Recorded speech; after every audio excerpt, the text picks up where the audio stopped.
పెదమ్మా పెదమ్మా రామ్మా కూతురా. పెదమ్మా నేనైతే కాకరకాయలు చేస్తే చేదు వచ్చేస్తుంది పెదమ్మా. నీ స్టైల్లో చేసి పెదమ్మా. సరే కూతురా, నీ చేత చేదు రాకుండా కాకరకాయలు కారం చేయిస్తా. పీలర్తో కాకరకాయ తప్పుకు తీసేసుకోవాలా. కాకరకాయకి బాగా ఘాట్లు పెట్టుకోవాలా. కాకరకాయలు నీట్గా కడుక్కోవాలా.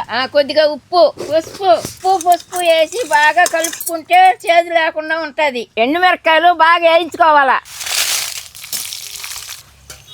ఇప్పుడు ఏటనపప్పు వేయించుకోవాలా.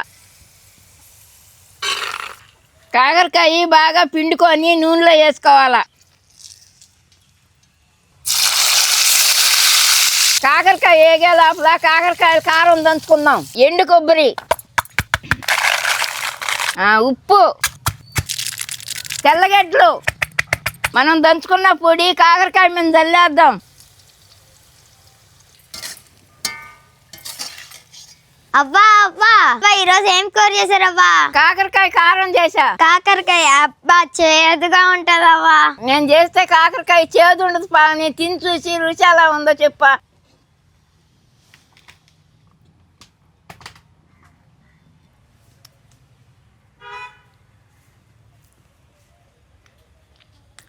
అవ్వా కాకరకాయ చేదు లేకుండా సరిగ్గా ఉంది. మీరు లైక్ చేసి సబ్స్క్రైబ్ చేసుకోండి. మా అమ్మ మా అవ్వ మా జక్క